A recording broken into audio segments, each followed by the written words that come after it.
Boa noite, gente.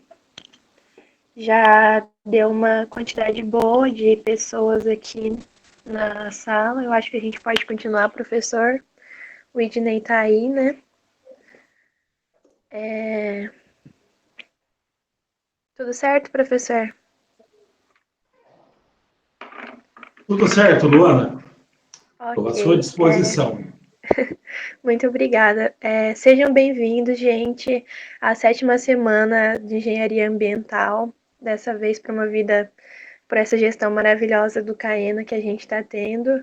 O tema da palestra de hoje é o Pantanal no contexto atual. Creio que é um tema que a gente está bastante curioso e que seja bem importante para a nossa área e para a gente saber o que está acontecendo esse ano no Pantanal. Eu vou estar mediando aqui com vocês hoje, então vocês podem fazer as perguntas ao final da fala de cada professor, nós vamos estar, de cada palestrante, nós vamos estar respondendo, eu vou estar passando para eles. E os palestrantes de hoje são o Gustavo Figueiroa e o Widney Alves. Nós conhecemos já o professor Widney, ele dá, além de um currículo incrível, ele também dá aulas para a gente, né? E eu vou apresentar para vocês os palestrantes agora. O Gustavo Figueiredo, ele é graduado em Ciências Biológicas pela Mackenzie. Ele atuou como voluntário na África do Sul com conservação de grandes minérios mamíferos em cativeiro. E atualmente ele atua no Pantanal como biólogo de campo na conservação de onças pintadas. Hoje, ele, por enquanto, não está aqui, porque ele atua como voluntário no Pantanal, então ele foi chamado para um trabalho de última hora, para atuar de última hora, sim. Nós sabíamos, né? Então ele foi chamado para poder atuar lá, e é uma coisa que ele não podia recusar, né?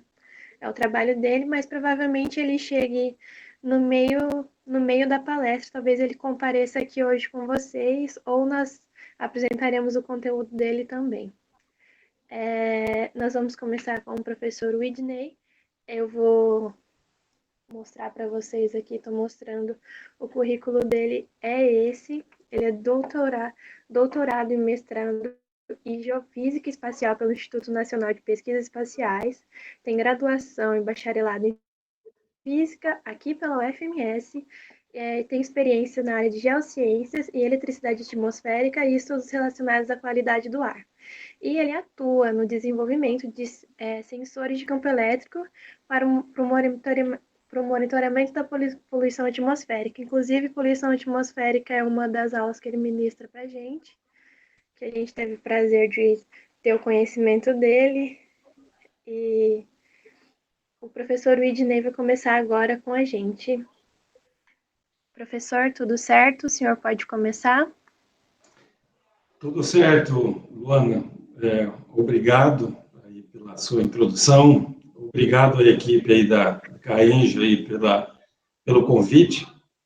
Eu sempre gosto de participar quando me convidam. E é sempre um prazer estar com vocês. E para mim também é sempre uma oportunidade da gente repensar o que a gente sabe, organizar as ideias, né? Então, quando a gente é convidado para dar uma palestra, é importante para a gente ter uma oportunidade para se organizar aí as ideias que a gente tem. Né? Então, como você expôs o meu currículo, vocês viram ali que eu fui aluno da UFMS, né? A UFMS sempre me recebeu muito bem, era meu interesse sempre de voltar para cá, eu tive a oportunidade de ficar em São José dos Campos, sempre quis voltar por conta de família e por conta do contexto também, do ambiente que a gente tem aqui para estudar.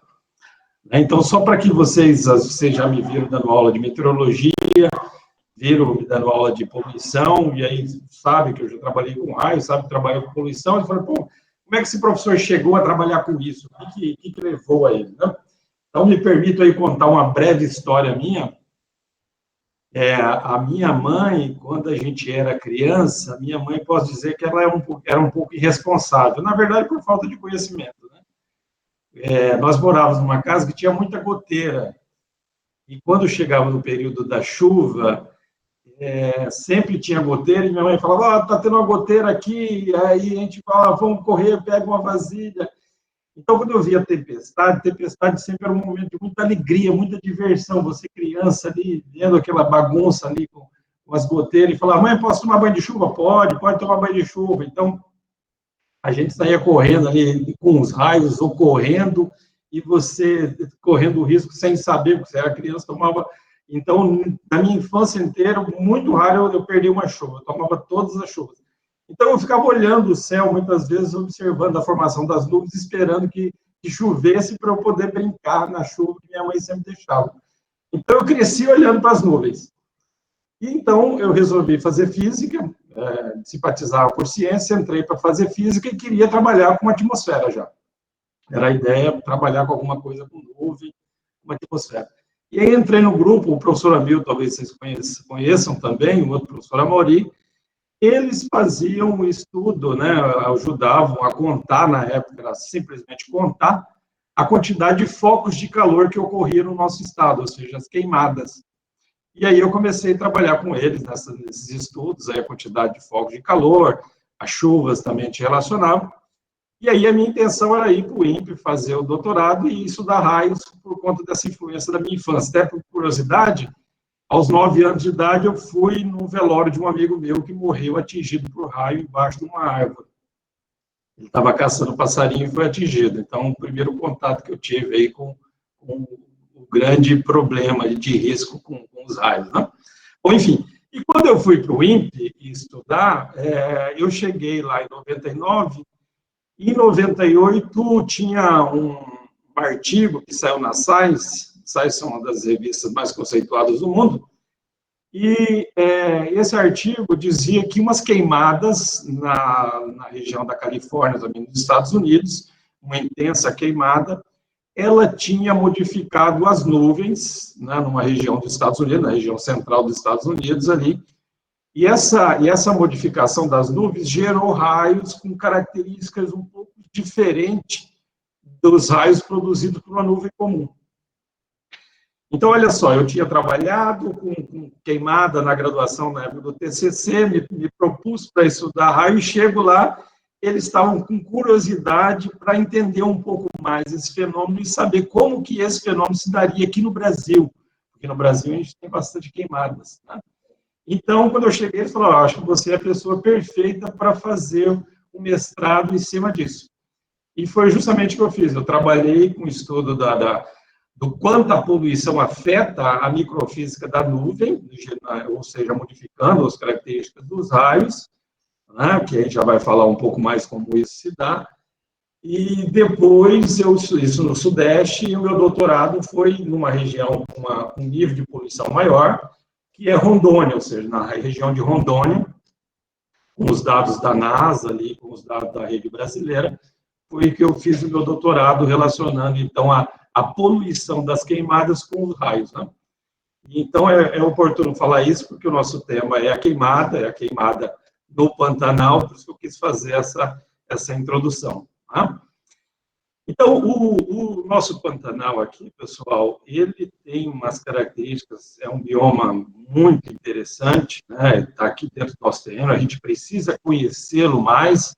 Eu agradeço essa oportunidade para a gente vir falar desse tema, que vocês, dentro do Pantanal, vocês poderiam ter utilizado, né? Ou seja, várias áreas de estudo ali para falar dentro do contexto atual, né? Ou seja, a questão dos bichos, a questão da fauna, enfim, ou seja, dá para abordar o Pantanal de diversas formas. E o nosso objetivo hoje é a gente abordar com a questão da atmosfera, ou seja, como essas queimadas, o que altera nessa composição da atmosfera, e os impactos que isso tem, tá bom? Professor, Pois não? licença, lembra que eu falei no comecinho, a gente conversou no grupo que o Gustavo, em alguns momentos ele poderia ficar online ou não. Agora é uma hora que ele está online, o senhor se importa se ele falar primeiro? Tudo bem para o senhor? Muito pelo contrário, é um prazer recebê-lo, Gustavo. Seja bem-vindo. Passo a palavra para você agora. Muito obrigado. Desculpa, gente, a confusão aqui. Eu estou dentro do carro, não sei se vocês estão vendo. Estou em Bonito nesse exato momento. Eu acabei de chegar do campo e já estou partindo lá para Corumbá. então tá bem corrido aqui, mas eu consegui achar essa brechinha de tempo para falar com vocês. Desculpa não tá aqui, não tá presente, né, o tempo todo. Essa viagem surgiu de última hora, quando eu tinha confirmado já a live com vocês. Mas vamos direto ao ponto, né? O tempo já é curto, vou direto ao ponto. Dar um panorama geral do que a gente vivenciou no Pantanal esse ano, quais são as ações que estão sendo feitas e o que a gente está pensando e planejando para o futuro. Esse ano foi o ano mais seco dos últimos 47 anos no Pantanal, né? Os índices, a régua do Rio Paraguai ficou baixíssima, não teve cheia no Pantanal esse ano, o Rio Paraguai não extravasou, não saiu da sua calha, né? E não teve cheia no Pantanal esse ano. Então, muitos lugares onde naturalmente tem água na época cheia, não tiveram água esse ano. E além de não terem água, onde tem muita água, tem muita matéria orgânica, né? A água é sinal de vida. Só que esse ano, como não tinha água, essa matéria orgânica toda lá secou, esturricou e serviu de combustível para aumentar ainda mais o fogo. Então, em lugares que o fogo naturalmente seria parado pela água, ele encontrou mais combustível para queimar. Então, a ação do homem somada a esse fator climático extremo, da pior seca dos últimos 47 anos, ocasionaram os incêndios que todos acompanharam aí nos últimos meses. Um incêndio que queimou 29% do bioma Pantanal aqui no Brasil, foi o equivalente a 4,3 milhões de hectares.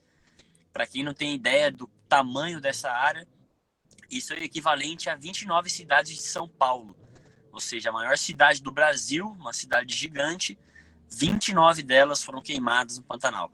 Então foi uma cena muito triste. Nós estivemos lá ajudando as instituições no combate às chamas, no resgate aos animais, no suporte aos animais, né?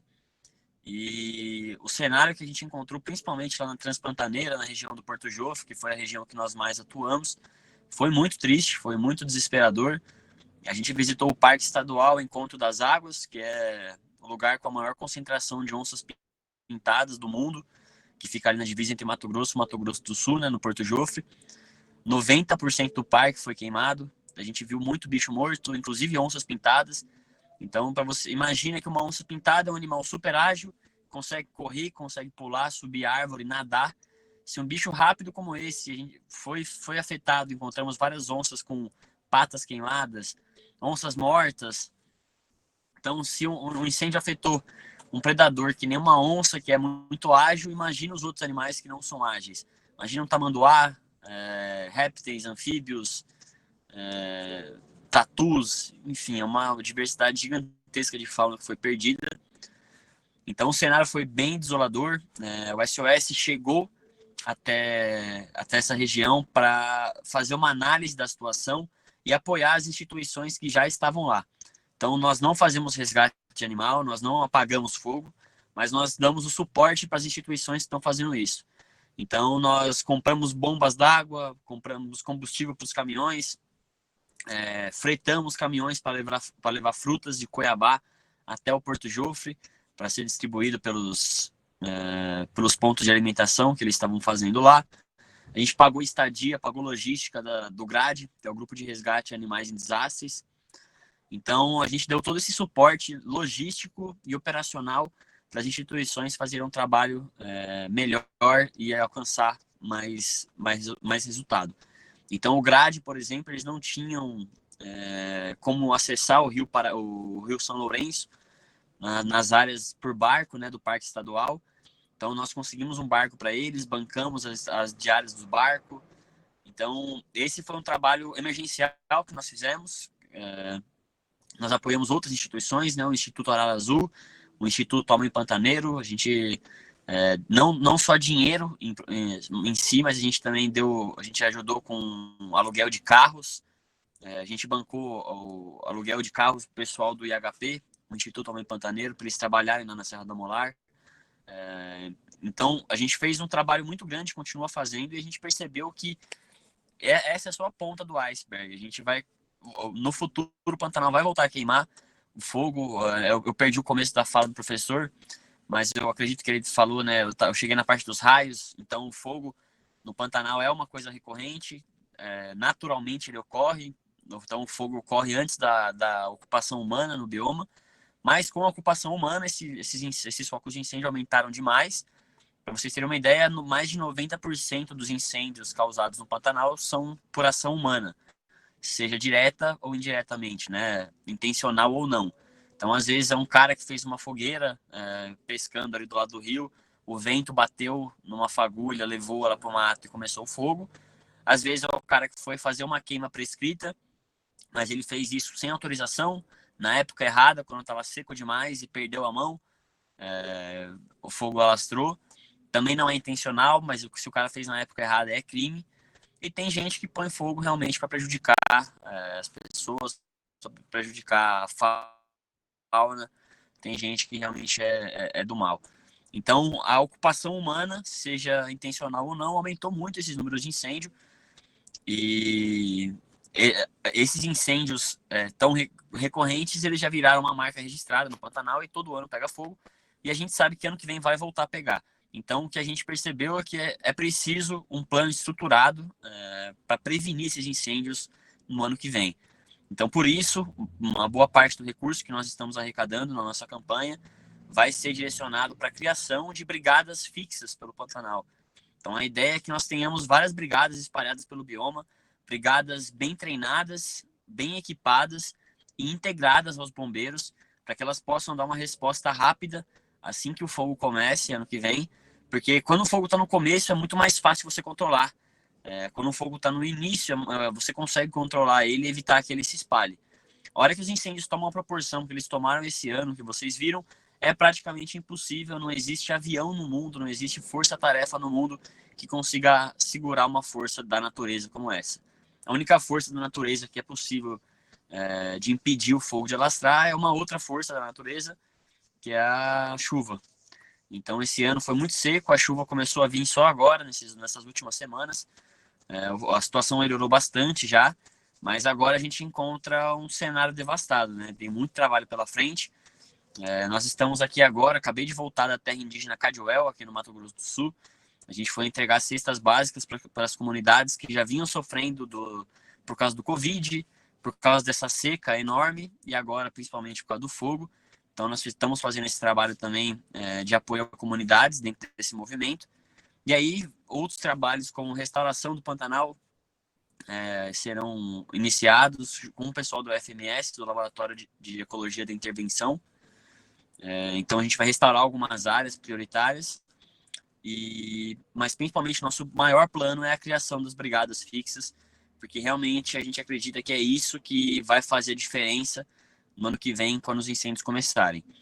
Além disso, a gente ficou muito claro esse ano, não só para o Mato Grosso do Sul, mas como para o Mato Grosso, que a estrutura para receber animais queimados, animais feridos, é muito pequena, é muito enxuta. Aqui no Mato Grosso do Sul ainda tem os setas, né? Em Campo Grande. No Mato Grosso não tem setas. Então, foi muito complicado direcionar os animais lá para atendimento. E a gente vai apoiar também o Instituto Tamanduá na estruturação de unidades móveis de resgate e atendimento a animais.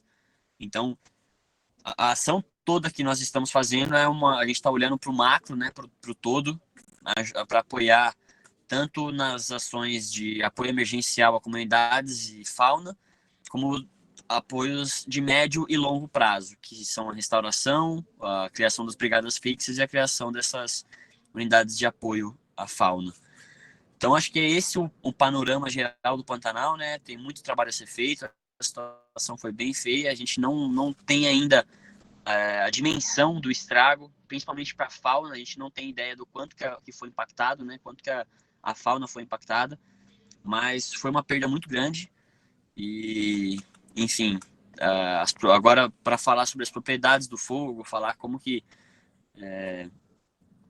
tudo isso começa e aspectos mais físicos do fogo, o professor tem muito mais conhecimento para falar do que eu. Eu vim mais dar realmente esse panorama geral do que está sendo feito, como está a situação e como que a gente está procedendo. Inclusive, o Luan Santana abraçou a nossa causa, né? Ele vai fazer uma live no dia 22 agora em Corumbá, eu estou indo para lá para a gente encontrar ele. E a gente vai levar já os primeiros equipamentos de combate a incêndio, primeiros equipamentos para a primeira brigada, lá na escola Jatobazinho, em Corumbá, próximo à Serra do Amolar. Essa vai ser a primeira brigada que vai receber esses insumos que a gente está arrecadando. E todo o recurso que for arrecadado com essa live, com a música que o Luan gravou, vai ser direcionado para esse movimento, porque realmente tem muito trabalho a ser feito e a gente vai precisar de bastante recurso para tornar isso uma realidade. Então, eu agradeço. Se alguém tiver alguma dúvida, ainda tem alguns minutinhos aqui. Eu preciso sair daqui a pouco para ir para Miranda, para pegar minha carona para Corumbá. Mas acho que tem, se alguém tiver alguma dúvida, quiser perguntar alguma coisa, eu me coloco à disposição. E agradeço desde já o convite. E peço desculpas mais uma vez por não estar presente no evento todo. Mas, infelizmente, acontecem imprevistos aí que a gente não tem como controlar. Muito obrigado, Gustavo, por trazer para a gente como está o cenário, as atualizações. Aí, se alguém tiver alguma pergunta, alguma dúvida, pode perguntar aqui no chat. O Gustavo tem uns minutinhos ainda. E, Gustavo, só para inteirar, falar um pouquinho mais sobre o assunto, você sabe dizer para a gente, informar aqui para o pessoal, qual os órgãos responsáveis por prevenir, né, a queimada, caso esteja acontecendo? Você disse que precisamos de um plano de ação para o ano que vem. Você sabe informar para a gente quem tem que mediar isso? Claro que as ONGs, elas fazem um trabalho excelente, inclusive é o que a gente mais viu trabalhando, né, na queimada que aconteceu, mas você pode falar para a gente, informar quais são os órgãos responsáveis por isso?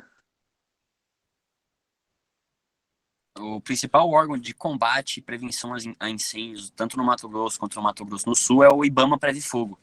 É um órgão, é um braço do IBAMA, né, que é o Preve Fogo, um grupo especializado em prevenção e combate a incêndios florestais, que são diferentes, muito diferentes de incêndios civis, né, em cidades.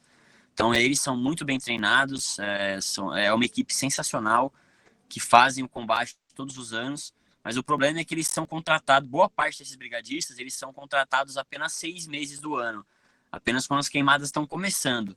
Então, aí é complicado porque você não consegue fazer a prevenção. Então, era muito necessário que eles fossem contratados antes para fazer o trabalho de prevenção, a queima prescrita, eles queimarem alguns lugares sob controle para evitar que quando a temporada de queimada comece, esses lugares tenham muita matéria orgânica acumulada. Então, o principal, tem os bombeiros, tem a defesa civil, tem a marinha, todos esses ajudaram também, são capacitados no combate, mas sem dúvida o principal, o ICMBio também tem a sua equipe de combate a incêndio, é importante falar, mas sem dúvida o principal órgão é o IBAMA Preve Fogo. É o Preve Fogo do IBAMA, que os caras são sensacionais. O Daniel perguntou aqui no chat, como você entrou no SOS Pantanal? Você descobriu, só descobriu? E a dúvida dele também é como participar do SOS Pantanal. É possível? O SOS Pantanal abre vagas de trabalho e estágio. De trabalho faz um tempo que não abre, mas de estágio ele abre de vez em quando. Não sei quando vai abrir a próxima vez, mas fiquem ligados nas nossas redes sociais, a gente geralmente posta. Eu entrei no SOS Pantanal porque eu trabalhei no Pantanal desde 2014. Eu me formei como biólogo e vim trabalhar no Pantanal, no On Safari. Trabalhava com manejo e conservação de onças pintadas. E o On Safari é muito próximo do SOS Pantanal, então depois de um tempo eu comecei a trabalhar de novo no On Safari na parte de comunicação, fazendo a produção de conteúdos e gestão de mídias. E aí entrei na SOS Pantanal também, a SOS Pantanal me chamou para fazer parte. Também nessa parte de comunicação, nessa parte de produção audiovisual, então tirar foto, fazer vídeo. E foi assim que eu entrei no SOS, foi através do On Safari que eu tinha trabalhado já em 2014. Entendi. O pessoal aqui da Ambiental perguntou se vocês estão tendo alguma ajuda de algum órgão do governo agora para atuar aí. Olha, ajuda financeira não. A gente tem um apoio institucional, alguns apoios da FUNAI, por exemplo. A FUNAI apoiou a gente agora a entregar essas cestas básicas. O IBAMA Preve Fogo tem ajudado a gente muito, passando informações. Eles vão ajudar a gente nesse treinamento das pessoas, né, dos brigadistas. Então, temos um apoio, sim, desses órgãos que são governamentais, mas apoio financeiro, não. Todo o dinheiro que nós estamos utilizando vem de doações. As doações a gente pode fazer por meio da página, está disponível lá na página de vocês para a gente entrar. Então, no final, o Sim, Caiana vai vocês podem postar doar entrando no todos. nosso...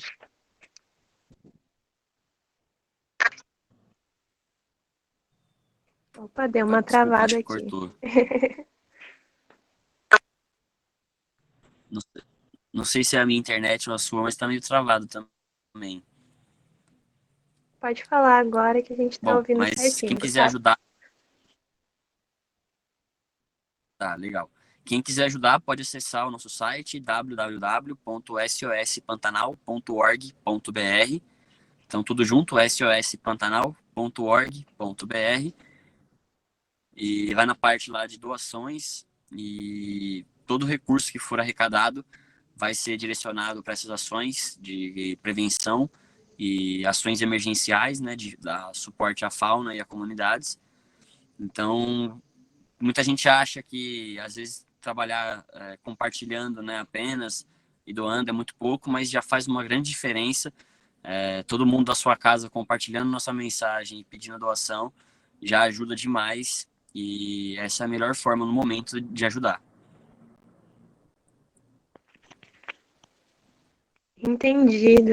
Gente, todo mundo, a gente tem 50 pessoas aqui, né? Se cada um doar um pouquinho também, o site está aqui no chat. Quem quiser entrar, procurar, se informar, doar. Se alguém tiver mais alguma Alô? dúvida, o Gustavo apresentou aqui pra gente agora. A Ana tinha uma dúvida, perguntou se vocês fazem o manejo de animais silvestres também. Mas pelo que você falou no começo, vocês dão o apoio ou o suporte, né, para eles estarem, para as outras instituições, as outras pessoas que fazem isso estarem atuando. Exatamente. A gente não trabalha diretamente com os animais, a gente dá um apoio institucional para essas organizações que fazem isso. Eu acho que de pergunta era só isso. Eu também tirei minhas dúvidas e muito obrigada, Gustavo, por ter vindo. Você trouxe informações que a gente não sabia como está atualmente, porque não estão falando mais, né? Teve a alta do assunto no auge da queimada do Pantanal, depois ninguém informou como estava, a mídia não informa mais. É super interessante da área gosta do meio ambiente, ficar sabendo que estão Exato. ajudando e a gente do CAEMA agradece muito a sua parte. Muito obrigada por trazer as informações. Se você tiver mais algum adendo para falar, pode A ficar à gente continua, vontade. a gente continua fazendo atualizações na nossa página, né? A gente não fez essa semana porque por conta da gente estar em campo aqui, tá complicado a internet, mas e por conta da live que vai ter agora no dia 22, então a gente está focado bastante nessa live para atrair um público para lá. Mas semana que vem a gente volta com atualizações. Então todas as semanas a gente está postando pelo menos uma atualização de como está a situação.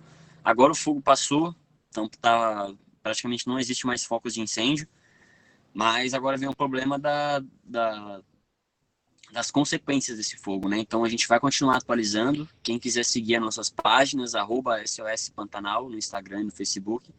A gente continua postando coisas, tanto das nossas ações agora, quanto de atualizações do que está rolando. E eu agradeço a todos vocês por me ouvirem, agradeço por terem me convidado para participar. Mais uma vez peço desculpas por não poder estar como foi combinado aqui, mas eu fico à disposição. Quem quiser tirar dúvida, quem quiser me perguntar alguma coisa, pode mandar mensagem tanto pelo SOS Pantanal, mas mandar para o meu pessoal acho que é melhor, porque o SOS está uma loucura lá, a gente não está conseguindo responder as mensagens que estão chegando. Então, quem tiver alguma dúvida, meu Instagram é @gufigueiroa, tudo junto. Fico à disposição de verdade. A Vitória tem meu contato também. E o que a gente puder ajudar, o que a gente puder tirar de dúvidas, estamos à disposição. Então, mais uma vez, muito obrigado, Luana, obrigado, Vitória, obrigado, professor Vidinei. Foi um prazer falar com vocês. Gostaria muito de ficar até o final, ouvir o professor falar, mas a gente literalmente está saindo agora, desse exato momento, para ir para Miranda, e vamos ficar sem sinal na estrada. Então, é isso. Muito obrigado a todos e estou à disposição de vocês. Muito obrigada, Gustavo. Boa viagem. Obrigado, gente. Até mais. Tchau, tchau. Até. Tchau, tchau. Professor Widney, acho que agora então foi uma boa introdução para o que o senhor estava falando, né? Sobre analisar as queimadas, que um raio que pode gerar a queimada no Pantanal. Acho que é uma boa introdução agora, né? Foi muito boa a fala do Gustavo, né? Foi excelente. Ele colocou bem ali, a grande parte das queimadas que ocorrem é devido ao homem, né? Esse período seco, então eu falei um pouco dos raios ali, mas eu falei dos raios, que a gente vai comentar um pouco mais, né? Dessa poluição que sai das queimadas e vai alterar a microfísica da nuvem e vai gerar raios com característica diferente, né? Agora, o raio também é um dos causadores das queimadas. Então, você tem um ciclo entre eles ali, né? Um afeta a microfísica, muda a característica do raio, mas o raio também pode causar a queimada. Só que o raio, ele causa a queimada mais nesse final da primavera, quando começa a ter as tempestades. Nesse período aí que nós tivemos, não tivemos raio nenhum naquela região, né? Então, ou seja, esse do Amolar tem a suspeita de que foi, precisamos olhar no sistema para verificar, tudo indica que é, né? Mas aquele grande período ali é ação humana. Como ele falou muito bem lá, o que acontece com o Pantanal? O Pantanal tem um ciclo de cheia e um ciclo, né, um ciclo de seca, né? As chuvas no Pantanal, então isso é muito importante falar também, as chuvas no Pantanal são muito poucas comparado com o resto do estado, tá? Então, até para a gente entrar nisso e explicar essa característica, me permito aqui, eu vou compartilhar a minha tela com vocês, para a gente olhar um dado aí, tá? Pessoal, fiquem à vontade para interromper no momento que vocês acharem conveniente, certo? Então, deixa eu pegar aqui, ó. Todo mundo está conseguindo enxergar? Sim, professor, tudo certo. Pessoal, vocês podem fazer perguntas, mandar aqui do lado, que o professor Widney vai respondendo. Tá, então, o objetivo de mostrar isso aqui é em cima do que a gente falou, dessa seca do Pantanal. Então, essas figuras aí foram obtidas com dados de satélite. Então, é um satélite, é o TRIM. Então, esse TRIM, ele tem um radar de precipitação, então ele consegue detectar a chuva, e aí você consegue, então, fazer esses mapas espaciais, né?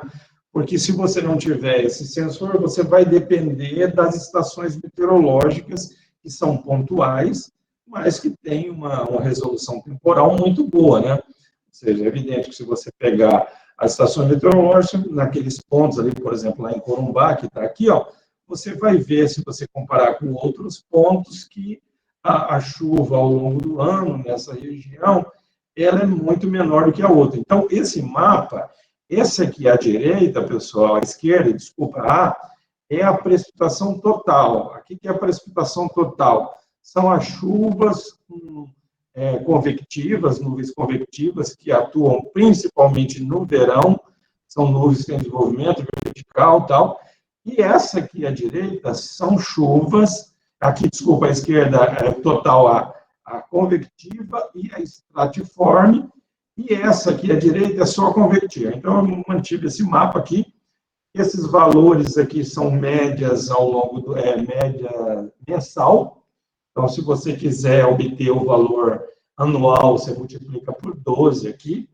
Então, nós fizemos esse trabalho, depois aplicamos esse trabalho aqui, correlacionando com as estações meteorológicas, para validar essa técnica do satélite. O que eu quero mostrar ali? Que as chuvas no Pantanal, então, é muito pouca. Tá? Ou seja, nessa região aqui, comparado com o resto do estado. Então, lá já chove menos. Já chove menos. E também, aí você fala, mas o Pantanal é alagado, né? Na verdade, ele é alagável, ele fica alagado por um período e outro período não. E o Pantanal, ele tem uma inclinação bem pequena do norte para o sul, então as chuvas que ocorrem na parte superior, ali, região de Cuiabá, ali, que faz com que encha esse Pantanal aqui nessa região de baixo. Então, ele não enche com a chuva local, ele enche com a chuva que ocorre lá na parte superior. Então, essa chuva, ela ocorre ali, o pico dela em novembro, e como a inclinação é pequena, essa água ela vai descendo, vai alagando o Pantanal, e às vezes o pico da cheia ali está em abril, maio, vai depender de quando que houve o pico da chuva. Então, portanto, o Pantanal é alagado com uma chuva lá de cima, né? Mas as chuvas aqui são poucas, comparado com o resto do estado, evidente. Né? Por quê? Porque essa região, a posição do Pantanal é tal que ela não deixa chegar a umidade da Amazônia, que vai passar aqui, ó. Aqui, pessoal, já aproveitando, essa é a região do estado que mais chove, ó. Se não me engano, esse município aqui é Sonora, acabei esquecendo, mas é onde tem um pico da chuva. Aqui é essa região, ó. Essa aqui é onde mais chove no nosso estado. Tá? Então, por que chove bastante aqui? A umidade que entra, nós temos a circulação na atmosfera, vocês já viram lá os ventos alísios e tal, ele entra ali na região do Nordeste, bate na Cordilheira dos Andes, pega a umidade que está na Amazônia, ou seja, a Amazônia é aquela floresta toda transpirando ali, jogando essa umidade desce, e aí, quando ela passa aqui, começa a chover nessa região, aumenta a chance de chuva nessa região. Só que devido à posição de Corumbá, você quase não chega ali, então ela não acontece, ela afeta mais essa região aqui, ó, desses picos aqui de baixo, tá? Outro fator, frente fria também, as frentes que chegam, muitas vezes elas não chegam a passar totalmente para o Pantanal, elas pegam a parte do estado e se deslocam aí para o leste do estado. Então, também não atinge o Pantanal, então o Pantanal fica com uma quantidade de chuva abaixo da região, do resto da região. Então, isso tem um impacto, principalmente porque você tem o período das queimadas, e quando você tem o período das queimadas, você não vai ter quase chuva para apagar elas, a chuva vai se estender, vai começar a ter ali no final da primavera. Né? E neste ano, é interessante, este ano nós tivemos uma anomalia da temperatura no Oceano Pacífico e também no Oceano Atlântico. Essas duas anomalias de temperatura na superfície, elas mudaram a dinâmica da atmosfera e dificultaram a chegada de frentes frias. Então, as frentes quase não entraram. As frentes foram entrar agora no final de outubro, ali, no período de outubro, metade de outubro para frente, e aí começou a ter chuva. Né? Então, isso dificultou, isso fez com que intensificasse mais ainda a gravidade do problema. Tá? Então, ou seja, o ano anterior já foi um ano de pouca chuva, então não alagou tanto o Pantanal ficou seco.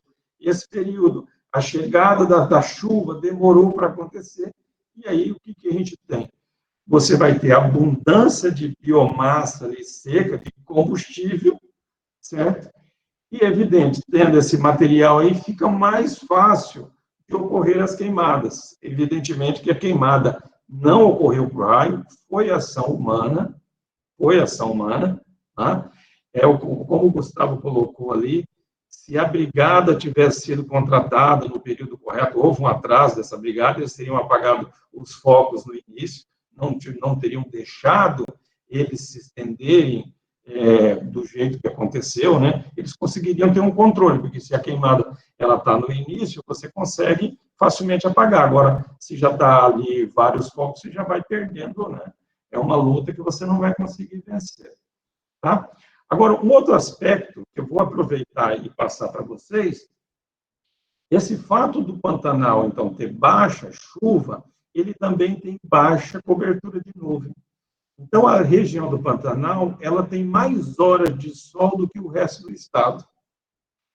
Tá? Embora a gente esteja falando da queimada, que é uma coisa ruim, mas o fato de ter mais horas de sol, também surge uma outra oportunidade. Qual é a oportunidade? Se você quer montar uma usina solar no Mato Grosso do Sul, eu indico a melhor região é a região do Pantanal, porque as latitudes são as mesmas da região, então a incidência dos raios solares é a mesma, certo? Agora, o que fará a diferença? Fará a diferença dois fatores interessantes. Cobertura de nuvem. Onde você tem menos cobertura de nuvem?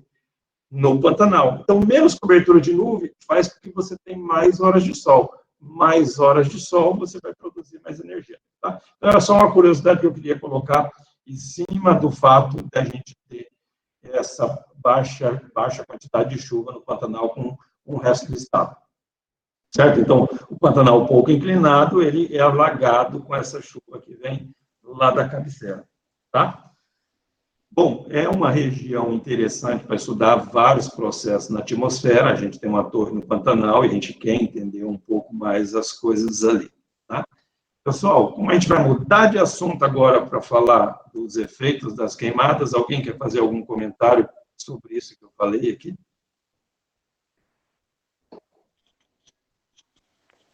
Pessoal, se alguém tiver algum comentário, pode deixar aqui do lado.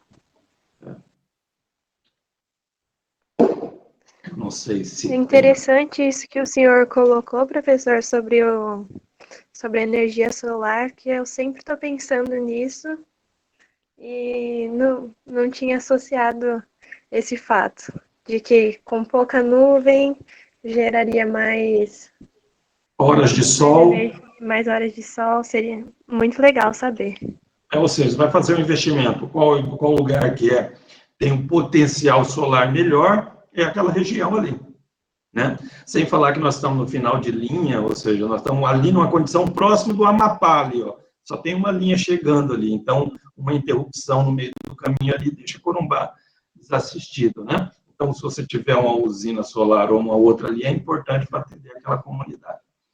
Tá? Bom, continuando, vamos voltar ali, deixa eu prosseguir. Então, pessoal, eu coloquei aqui essa hora de sol, e agora nós vamos falar desses efeitos das queimadas na composição da atmosfera, certo? Então, esse efeito da composição das queimadas, então, vou parar um pouquinho aqui, só para ficar olhando para vocês aí, tá?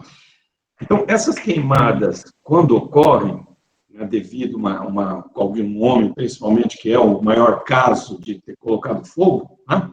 Esse hábito aí, como ele falou, é antigo, e ele tem até umas outras coisas interessantes, esse hábito de colocar queimada.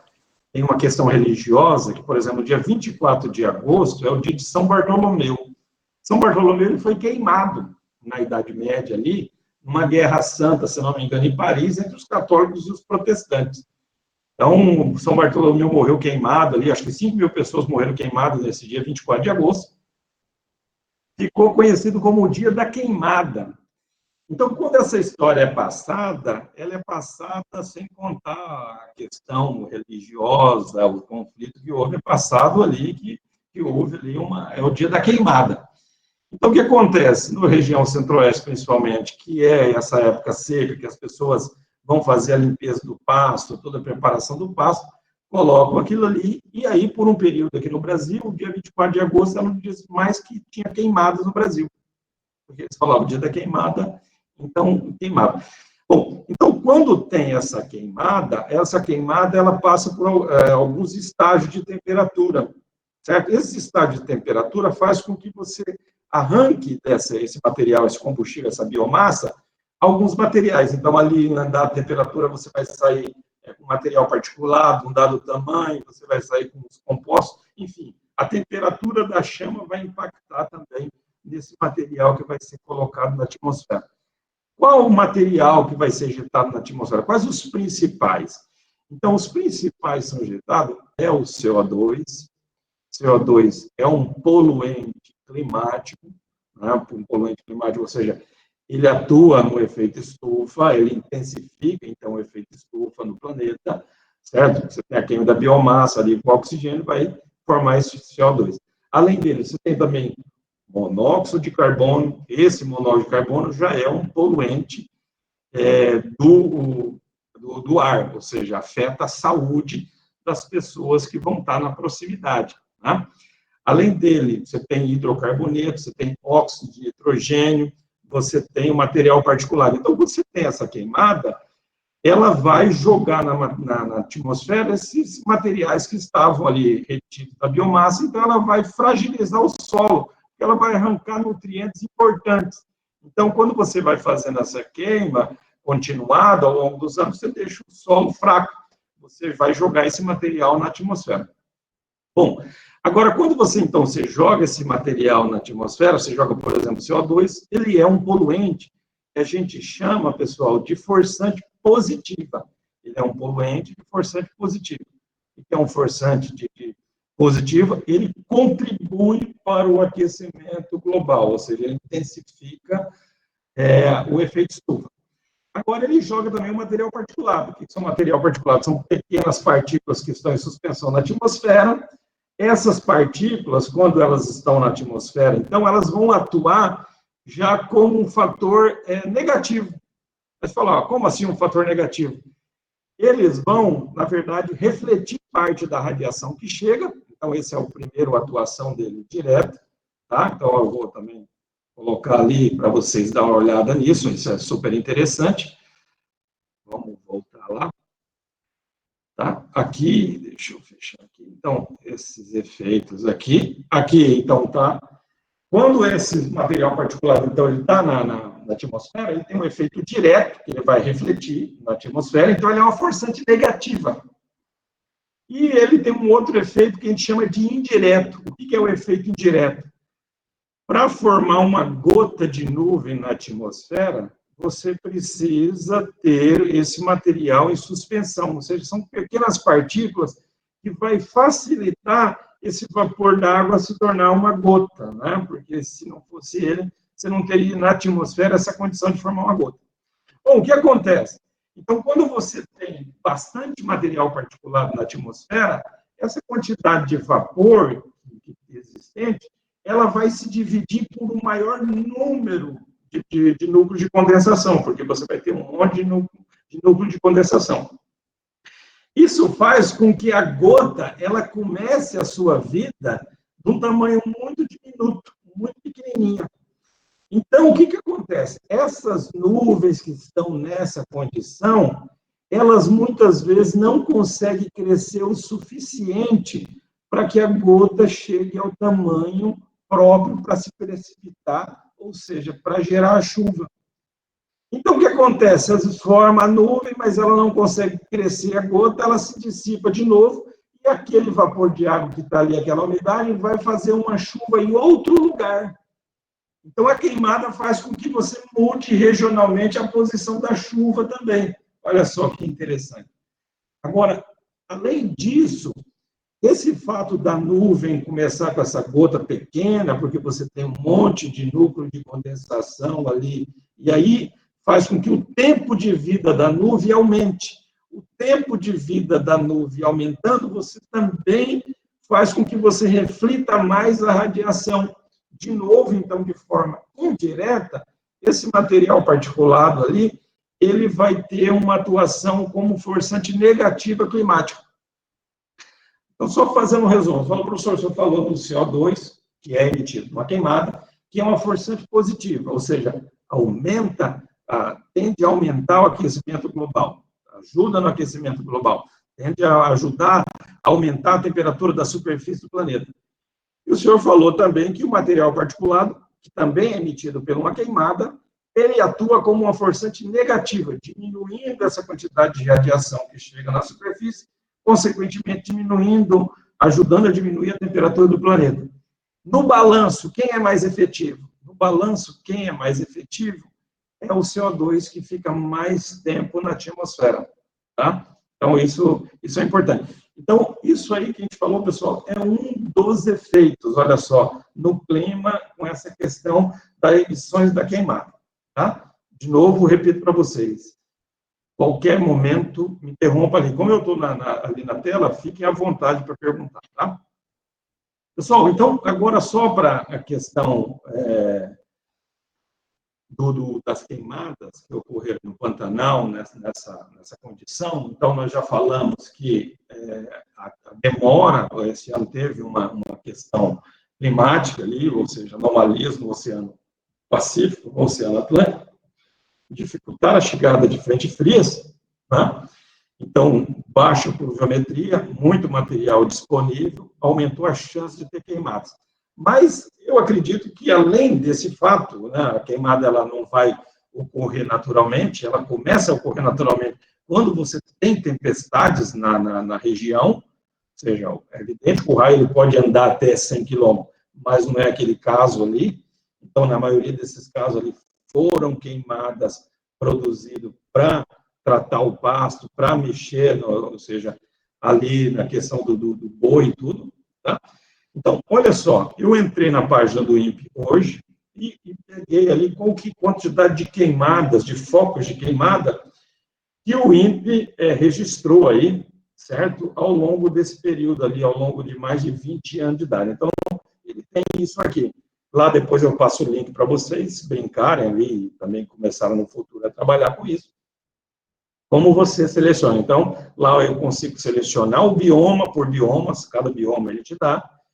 E, neste caso, ele sugeriu um satélite, o satélite de referência, para não ter duplicidade lá de fator. Tá? Então, o que esse satélite faz? Esse satélite está passando na região, ele tem um detector de radiação ali, então, na faixa do infravermelho, quando está tendo fogo de calor, ele consegue verificar dado tamanho da área, para saturar o pixel de detecção dele, para ele contar aquilo ali como um foco de calor. Então, não é qualquer foco pequeno que o satélite vai detectar. Precisa ter uma área mínima, precisa ter algumas condições ali para o satélite detectar, certo? Bom, o que a gente vê aqui? Claramente que o ano de 2020, a quantidade de focos de queimada do Pantanal foi muito superior aos outros anos. Ó. Muito superior. 2019 já foi grande, né? Eu deixo para vocês a abordagem política sobre a possibilidade de interferência nisso aí, né? Para que a gente não entre nesse assunto. Mas lá em 2005, ó, tinha valores altos também, 2002, valores altos. Aqui, olho interessante, esse aqui ao longo de 2020, então, só observando. Então, nós temos ali o período de fevereiro, março, já teve, ó, março e abril, eu lembro já alguns comentários, então, desses focos de calor, né, nessa época, acho que até fora do normal, não peguei comparado isso aqui, mas a gente pode até comparar aqui ao longo dos meses. Eu tenho ali, daqui a pouco eu compartilho com vocês aqui esses dados, ou seja, uma planilha mensal lá do bioma Pantanal, tá? A gente vai olhar junto já, tá? E aí, ou seja, quando chegou em julho, bastante focos, agosto também, setembro também, outubro, aí final de outubro começou a ter chuva, já ajudou bastante a apagar ali os focos de calor. Novembro, evidentemente, que ainda está sendo contado, né? Mas a gente acredita ali que não vai agora ter tantos focos. Mas, enfim, o mês de agosto e setembro aí é os meses que mais tiveram queimadas, né? Mais focos de queimada no Pantanal. Tá? Então, quando a gente fala do Pantanal, eu esqueci de falar para vocês, ó, até no início eu já entrei direto, essa foto aqui que eu coloquei no primeiro slide, essa foto eu tirei quando eu fui professor lá em Corumbá. Lá no fundo da universidade, você consegue olhar o Pantanal. Então, aqui ó, tem o rio, aqui entre a letra S e a letra N, que mostra um pouquinho do Rio Paraguai, que estava no fundo da universidade, e estava tirando foto ali dessa queimada noturna ali que ocorreu. Tá? O Pantanal aqui mostrando a posição dele, então, você consegue selecionar lá no INPE, ele já te dá o bioma inteirinho, para você olhar a quantidade de dados. Tá? Aqui é o que nós falamos. Esse aqui é uma série histórica dos focos por bioma e por ano. Desculpa, aqui é o Pantanal, olhando ele, eu não sei porquê, aqui, deixa eu ver. Só mostrando o gráfico, como ele se comportou. Só olhar um pouquinho aqui, pessoal, essa figura, ela está estranha. Deixa eu só pegar ela aqui. Ela não tem nada, né? Ela não tem nada na... Achei que tivesse alguma informação a mais dela, mas não. É só isso mesmo. Esse é o gráfico dele aí, dessa quantidade de queimada. Mas, para mim, ela deveria ter só um pouquinho. Deixa eu ver se ela não tem uma... Tá, agora eu lembrei, eu que esqueci de colocar. Essa figura, ela é uma figura com os biomas, tá? Ela é uma figura com os biomas. Então, aqui ele está mostrando, deixa eu voltar aqui. Tá, aqui já mostra mostrando os biomas, então, faltou o título dela, evidente, né? Vocês estão olhando ali. Aqui, lá na bacia amazônica, aqui eu não lembro qual que é, posso olhar depois, mas o Pantanal é essa linhazinha aqui, vermelha, desculpa, é essa linha verdinha ali, que quando chegou em 2019 subiu, e a outra subiu ali em 2020. Era a comparação entre os diferentes biomas, Caatinga, tudo. Tá? Bom, aqui eu quis pegar setembro de 2020, só para mostrar, então, a ideia aqui é mostrar para vocês uma possibilidade também de vocês poderem olhar esse dado, né? Então, aqui mostra as queimadas que ocorreram em setembro na região, ali os pontos. Então, de novo, eu peguei só um satélite, o satélite de referência é o GOES, se não me engano, e aí ele mostra que a posição, você poderia ter pego vários satélites, lá tem essa opção. Aqui depois, então mostrando, aqui a ideia era só mostrar o foco de calor no bioma Pantanal, e aqui para a gente ter uma ideia como é que foi o foco de calor nas outras regiões do estado. Então, nas outras regiões do estado também tiveram foco de calor, ou seja, bem distribuído, mas que o grosso aqui foi na região do Pantanal. Tá?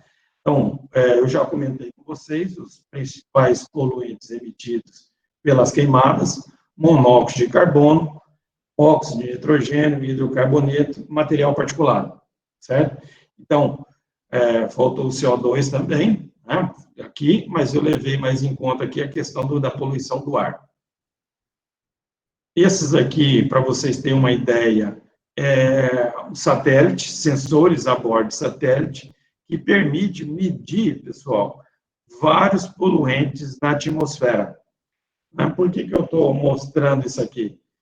Para, então, a gente entender esse efeito das queimadas lá, uma questão que ficou bastante fragilizada é o fato de que em Corumbá não ter uma estação para monitoramento da qualidade do ar, ou mesmo, pelo menos, um equipamento para medir lá o material particulado.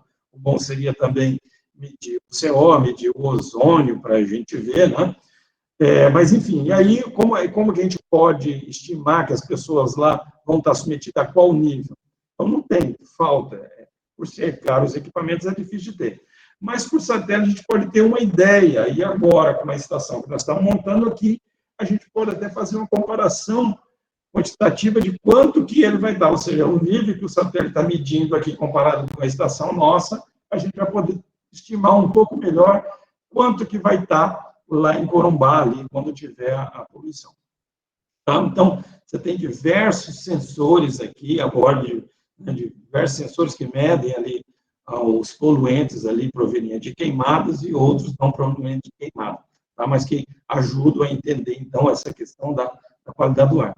Tá? Aqui um ponto interessante, é o dióxido de nitrogênio. Então, o dióxido de nitrogênio, um dos poluentes das queimadas aqui, e aqui, pessoal, eu quis mostrar ali como é que estava a média dele em setembro deste ano. Então, em setembro deste ano, você nota claramente ali que essa região onde mais se queima aqui, né, a Amazônia Legal aqui, toda essa região, quanto ela é impactada, né, por essa poluição.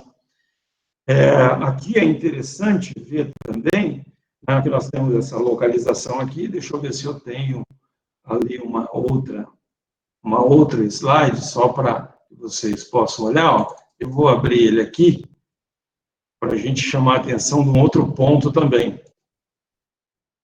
Olha lá. Aqui, quando você faz esse mapa, eu coloquei do mês, ó, você nota, por exemplo, São Paulo, tá vendo? São Paulo, Rio de Janeiro. Então, São Paulo e Rio de Janeiro, devido à poluição urbana, principalmente veicular, ela está sempre com essa quantidade, essa sempre manchinha aqui, ó. Você pode fazer todo o tempo, vai ter essa manchinha do NO2 aqui, tá? Agora, só que quando a gente tem um período de queimadas, ó, olha só, os valores aqui que a gente chega, então é muito maior que o nível lá de São Paulo, Rio de Janeiro. Então, essa população que está aqui próxima, ela é afetada por um nível de poluição muito maior do que se estivesse no centro urbano, né? Então, é o seguinte, pegou só um poluente, tá? Mas a gente poderia pegar outro. Outro aqui, comportamento interessante, que é importante frisar, olha só, a evolução, então, do NO2 ao longo do período. Esse aqui, para lá o Pantanal, isso não é Mato Grosso do Sul, isso é o Pantanal. Então, a gente vê que a gente tem, ao longo do ano, aqui, valores baixos, valores que a gente pode denominar ali do background, ou seja, o nível mais baixo ali. E quando você tem um período de queimadas, você tem uma grande quantidade desses poluentes ali sendo ejetados na atmosfera, ó, os valores maiores, absurdos aqui, valores grandes. Isso, pessoal, todo ano ocorre. Então, todo ano você tem esse comportamento. A gente pode olhar claramente aqui, ó. Então, aqui nós temos o gráfico dele ali ao longo desse período, ó. Aqui, certo? Ou seja, quando ali nós temos desde 2005 até agora, eu acho que eu peguei isso aqui porque o satélite passou a funcionar nesse período, mas você vê os picos ali, tá? Então, isso sempre ocorre. Sempre você tem as queimadas. Qual que é a diferença nesse ano? Aqui, a queimada nesse ano, ela foi muito maior do que o normal, certo? Ou seja, essa é a diferença para esse ano com relação ao ano anterior, aos anos anteriores. O nível da poluição esse ano foi bem maior, o número de focos de calor foi muito maior do que os outros anos, como a gente viu lá naquele gráfico. Tá? Então, ele vai estar ejetando esse material, esse poluente aqui, o dióxido de nitrogênio, que é um poluente para a qualidade do ar, então, aquelas pessoas ali no entorno ficaram afetadas com relação a isso. Isso tem impacto, a gente poderia, talvez, até procurar saber quantas pessoas procuraram os postos de saúde nesse período lá, isso não foi tanto divulgado, certo? Aqui, continuando com a ideia, olha só que interessante, esse aqui já não é mais o dióxido de nitrogênio, é o CO, certo? O CO aqui, eu coloquei valores ao longo dos meses, certo? Então, esse aqui é janeiro de 2015. Aqui, então, quando você olhar, então, você tem uma baita de uma queimada lá na África, e essa queimada, ela está sendo transportada, ó. Você vê que ela sai da queimada, porque, evidentemente, você está vendo uma amarelinha aqui, ó. Vou tentar dar um zoom mais na tela, pessoal. Tá? Esse aqui não tem queimada lá no oceano, é evidente que saiu desse ponto aqui. Então, a poluição do ar, essa poluição atmosférica, ele é um problema transfronteiriço, ou seja, ele não respeita a fronteira. Essa poluição, ela viaja para grandes distâncias. Então, ela afeta localmente, ela afeta regionalmente e ela afeta o globo também. Olha só agora, passando ao longo dos meses. Vou voltar aqui, que ele vai deixar agora fevereiro, março, certo? Então, se você olhar fevereiro, março, abril, maio, junho, julho, ó, mudou a posição da queimada lá na África, no Brasil ainda não tem. Agosto, ó, surgiu uma queimada no Brasil em agosto, ali, ó, nessa região que mais se queima. Setembro aumentou, então, aumentou mais ainda. Né? Outubro diminuiu de novo. Ali já novembro, certo? Agora, vejam que quando você chega em outubro, olha como é que está o Oceano Atlântico ali, entre a América do Sul e a África, como o nível de CO aumentou todo naquela região.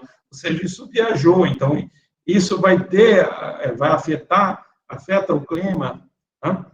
Quando eu falei lá do material particulado, se a gente colocasse, se eu tivesse o satélite aqui, colocando as partículas, daria a mesma figura, certo? CO e material particulado andam muito próximo, então ela daria a mesma coisa. O que é interessante, até falar sobre, de novo, do material particulado que eu esqueci lá, falando da cobertura da nuvem, mas o fato também de quando você está com as queimadas, que a gente falou desse balanço ali, para a energia solar, só que também, por um período ali de setembro, pessoal, você teria uma diminuição também da eficiência desses coletores dos painéis solares. Por quê? Porque você vai ter uma névoa permanente ali, ou seja, uma quantidade de material particulado grande, que está impedindo a chegada da radiação. Então, ela vai ter menos radiação chegando também. Tem esse outro lado, né? Nesse período mesmo que teve muito, não visitei Corumbá, mas você via nas reportagens a redução da visibilidade. O primeiro indicativo da poluição já é a redução da visibilidade. Né? Aqui, novembro, dezembro, mostrando ali, certo? De fevereiro, março de 2016, agora junho de 2016, junho de 2017, e, como a gente falou, o fenômeno volta a acontecer ali naqueles mesmos meses secos ali, certo? Novamente queimada, tá? Aqui dando um zoom nessa região, para a gente ver, então, essa região de Mato Grosso do Sul, onde você tem sempre um nível de poluição maior no período das queimadas, é essa região oeste, toda essa região do Pantanal, a gente fica com um nível de poluição muito maior do que nessa faixa leste aqui. Tá? Ali, outro nível maior, ali que eu quis colocar para vocês, para ter uma ideia. Tá? Esse aqui é um vídeo, vamos pegar e ver esse vídeo. Deixa eu ver se eu consigo colocar ele aqui para rodar.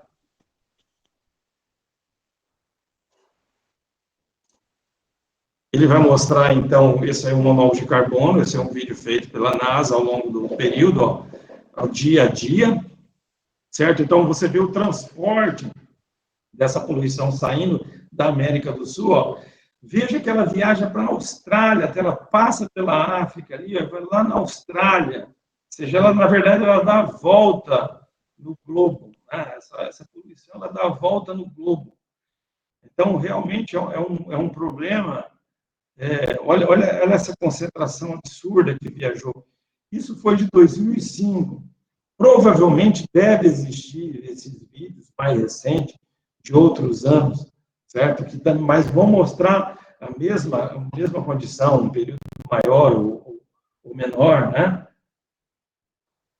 Certo? Vamos só dar uma olhadinha de novo. Presta atenção ali quando sai essa queimada ali, ela começa em agosto, ali em setembro, ali, como ele viaja para a Austrália, ali, essa pluma.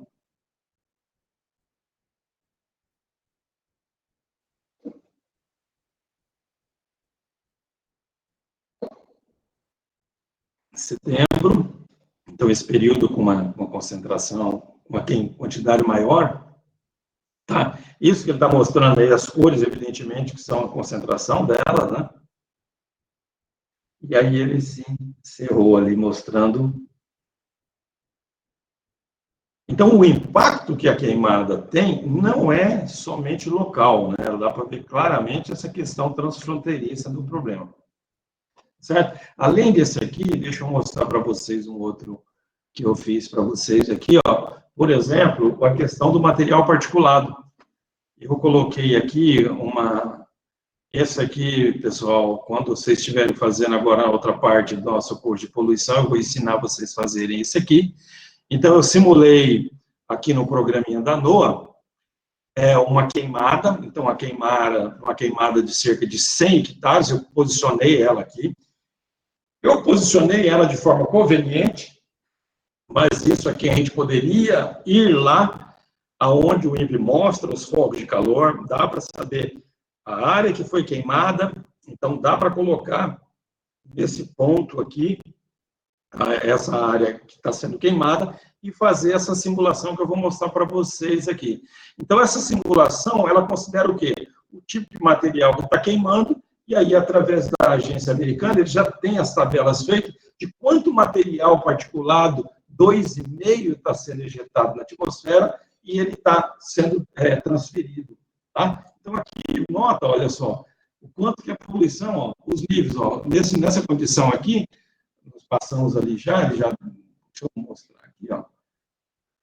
Aí eu coloquei aqui que a queimada começou ali às 8 horas da manhã ali do dia 9, certo? E ela vai mostrando ali como é que ela vai se dispersando essa poluição, certo? Então, pegar um horário um pouco do início, ali que fica claro o nível de poluição, que isso aqui, com certeza, ocorreu em níveis bem maiores. Só para a gente ter uma ideia, ó, aqui, por exemplo, ele está mostrando um micro, mas um pouco antes dali que a gente colocou, olha lá, nós temos ali, ó, essa cor escura, vou até pegar essa outra aqui mais intermediária, ó, 88 micrograma por metro cúbico de material particulado 2,5.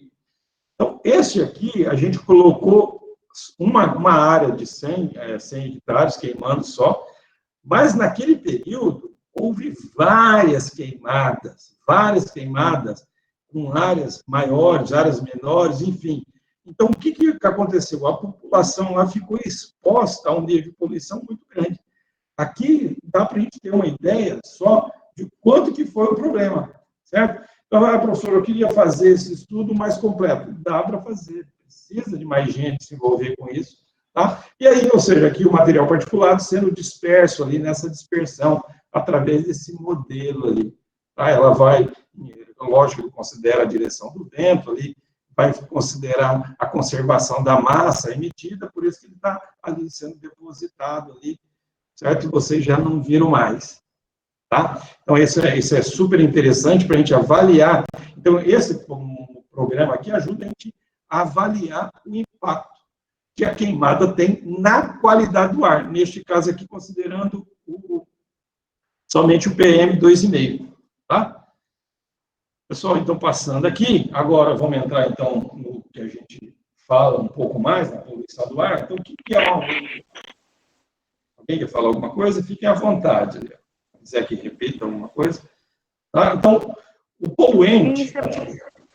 Pois não? O Daniel tinha uma dúvida aqui, mas ele estava com vergonha de perguntar aqui no chat. Ele queria vergonha? Saber se tem... Por quê? Ele queria saber se tem algum equipamento que pode imitar a formação das nuvens e se tem a possibilidade disso ser posto em prática. Ele ficou com vergonha porque achou que fosse muito... Podia ser utópico. Não, imitar a nuvem é feito, sim, é feito em laboratório. Não dá para você fazer a céu aberto, né? Ou seja, você faz em ambientes fechados, né? Faz em ambientes fechados, principalmente para simular, pessoal, a questão do atrito entre partículas de gelo para gerar as descargas que vão gerar o raio. Olha só, o pessoal faz essa simulação da nuvem nessa condição, ou seja, que as partículas ali vão estar colidindo, fazem essas partículas colidir, né, para separar a carga. Então, é feito sim, mas em ambiente fechado. No ar ambiente, você faz a nuvem, quando existe umidade, o pessoal às vezes sobrevoa com um avião e joga dióxido de enxofre ali para fazer o papel do núcleo de condensação para aglutinar esse vapor e tentar fazer chuva. Então, eles fazem isso com sais, né, para tentar formar a nuvem para chover. Então, isso estudo. Às vezes também eles fazem isso em regiões para que a nuvem não cresça, tenha gotas grandes, e aí, ou seja, diminuir a chance de criar granizos, e isso vai ser prejudicial. Tem um pessoal que faz isso na Argentina, lá, né? Então tem várias possibilidades, vários estudos. E outra, não tenha vergonha de falar, aqui somos nós todos amigos aqui, tá, pessoal? Não tem que ter vergonha de perguntar. Inclusive, obrigada, professor, por responder a dúvida. A lista de presença está disponível aqui do lado. Lembrando que a presença também vale como inscrição para o sorteio da bolsa de 50% da KNN. O Caena fez parceria com a KNN e vai sortear 3 bolsas de 50% para as línguas de inglês, espanhol, alemão e francês, porque assim como nós, eles também acreditam que uma segunda língua é muito importante para o nosso desenvolvimento acadêmico e profissional. É muito importante que vocês também aproveitem esse momento para tirar as dúvidas com o professor, fazer pontuações que vocês acham interessante, coisas que vocês não sabiam, porque o professor Widney tem uma bagagem muito grande e ele consegue passar para a gente as coisas, as informações de uma forma muito fácil e contextualizada. Então é importante que vocês participem e posso tirar as dúvidas de vocês agora. Pessoal, naquele dia da nossa aula de poluição, vocês entraram com uma máscara. Lembra que eu achei muito legal, que você era o dia das bruxas? O pessoal entrou, eu achei muito divertido. Hoje eu coloquei um brinquinho aqui da minha esposa, eu achei que alguém ia comentar, ó, ninguém comentou nada do meu brinquinho aqui, ó. Eu só fiz de sacanagem aqui com vocês por conta daquilo lá. Primeira vez na minha vida que eu coloquei um brinquinho aqui, ninguém nem comentou, né? Tá, era só para divertidos. Não dá para ver o brinquinho? O pessoal disse que não dava para ver o brinco, professor. Cara, é a careca que fica brilhando muito, né? Mas eu coloquei aqui, ó. Tá? Pessoal, vocês querem que eu encerre ou eu só posso falar um pouquinho mais ali da poluição do ar? Vocês já querem entrar em pergunta? Pode fazer pergunta e a gente vai debater, se vocês acharem. O senhor pode continuar, professor. O pessoal vai mandando aqui do lado, aí conforme for vindo o assunto, eu vou passando para o senhor o que eles forem mandando. Mas o senhor pode continuar, só dê essa pausadinha aqui para informar. Não, ótimo. As informações. Pessoal, então, uma questão muito importante, vocês como engenheiros ambientais, então precisa atuar na sociedade em termos de conscientização, né? Porque todo ano ocorre no mesmo período essas queimadas. O que acontece? Nós não temos equipamento para medir, então, essa poluição do ar, né, de todas as regiões. Nós estamos começando agora em Campo Grande a fazer o monitoramento da qualidade do ar. E o objetivo dessa nossa estação aqui é também avaliar o impacto dessa queimada que chega aqui. Só que essa queimada, pessoal, olha só, é muito importante isso, as queimadas que vão impactar a nossa estação são queimadas mais no entorno de Campo Grande. Porque a gente comentou ali, então, a queimada ali, você tem um fogo, esse fogo vai estar quebrando essa estrutura da biomassa, então lançando para a atmosfera diferentes gases ali, como a gente falou, monóxido de carbono, dióxido de carbono, um material particulado. Esse material particulado que sai é um material fino. Em geral, fino, aí fala, quanto fino? Só para vocês terem uma ideia, a ordem da espessura de um cabelo é de 50 micrômetros. 50 micrômetros é a espessura de um cabelo. E essas partículas são muito menores. Só para vocês terem uma ideia, na resolução CONAMA, ali, que a gente já falou para o pessoal que assiste a aula, você tem o PM10, esse PM10, então, você tem ali 1/5 do tamanho da espessura do fio de cabelo, e você tem ainda as 2,5, que são menores que as de 10.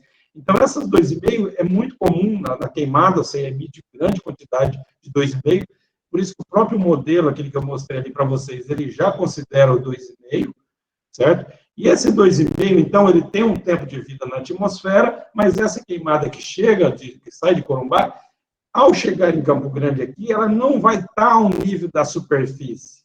Ela vai estar mais alta na atmosfera.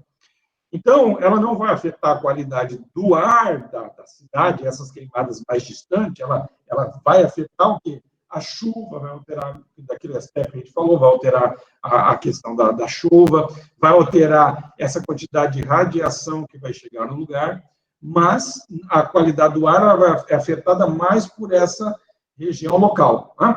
O que acontece, por exemplo, lá em São Paulo, elas falaram muitas vezes, a queimada que está chegando lá do Pantanal, essa queimada estava chegando no Pantanal, ela estava na atmosfera, teve chuva, entrou frente fria, o desenvolvimento local, lavou a atmosfera, ela interagiu ali, e aí as pessoas perceberam uma água escura, certo? Elas perceberam uma água escura. Aqui em Campo Grande, eu já peguei na minha piscina uma água escura. Nessa primeira chuva que teve depois do período das queimadas, aqui eu notei uma diferença da coloração da piscina também. E essa água da chuva, ela é ácida, tá? Principalmente essas primeiras. A água da chuva, ela é ácida naturalmente, por conta do CO2 existente na atmosfera. Agora, quando você tem esses óxidos de nitrogênio, óxido de enxofre na atmosfera, ela vai reagir e ela vai se tornar mais ácida. E a gente precisa também medir, nós vamos começar a fazer isso também, para medir, para a gente avaliar o quanto é ácida, qual é a condição de ser ácida. Então, vocês, engenheiro ambiental, todos têm que ter noção dessas coisas, a existência dessas coisas e a importância dela. Tá? Então, esse material particulado, que quando você mede, dessas queimadas que estão um pouco mais afastadas, você não vai ter o efeito dela na qualidade do ar. Tá? Elas entram ali, elas rompem a camada de limite da atmosfera, que está mais ou menos a 1.000 metros, e aí ela entra num sistema de circulação e vai sendo lançada aí ao longo do planeta, ou seja, às vezes chega a dar volta no planeta. Certo? Bom, então, voltando aqui, a definição da poluição, certo? É a presença de partículas e gases, né? Na verdade, até um pouco mais amplo do que isso, quantidade de energia, tá? Que pode colocar em risco aí o ambiente e a saúde da população. A gente comentou já isso aí, ela não respeita a fronteira, certo? Então, ou seja, ela se desloca.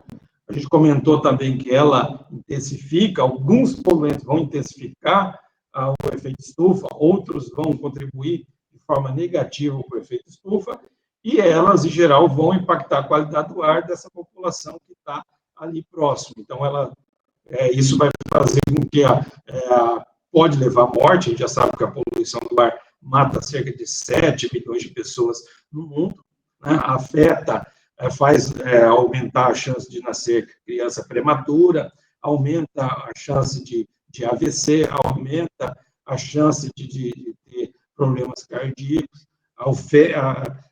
afeta o sistema respiratório, enfim, cada poluente ali tem uma característica própria.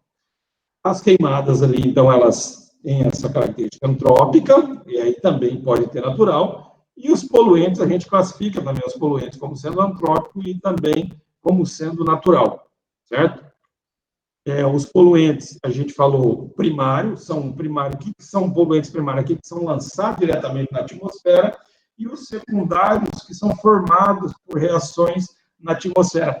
Dentre eles, na questão da poluição, da queimada, pessoal, é o ozônio.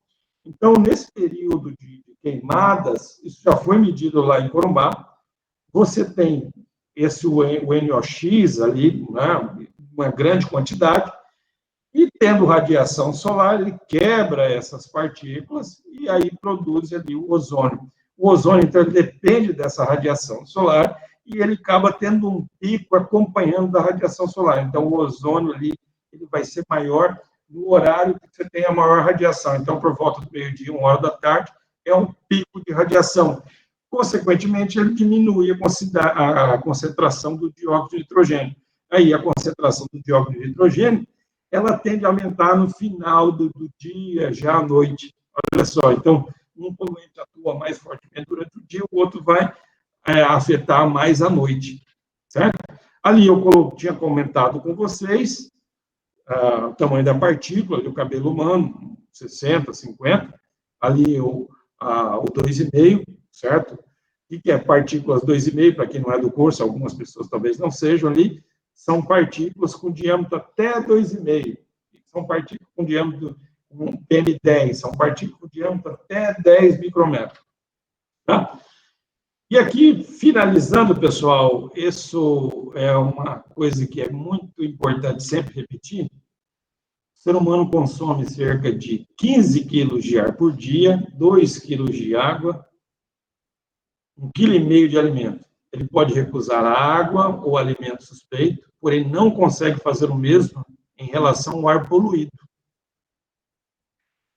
Ele pode viver 5 ou mais semanas sem alimento, 5 dias sem água, não sobrevive 5 minutos sem ar.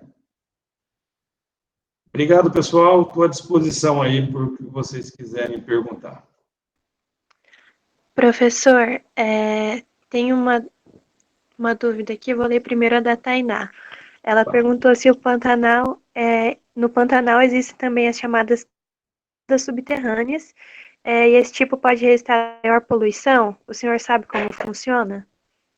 Então, essa queimada que é subterrânea, sim, ocorreu lá várias vezes, dificultou eles apagarem o fogo, porque ela começa a queimar na raiz, ali começa a queimar essa biomassa que está embaixo ali da terra, e aí, ou seja, ela ganha grandes dimensões, eles vão para várias áreas e começa a formar o fogo em outra região, certo? E começa a formar o fogo em um outro ponto.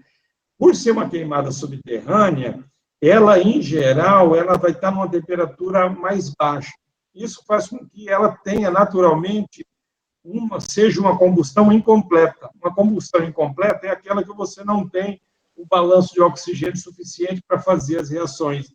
Isso faz com que ela tenha uma emissão de monóxido de carbono muito grande.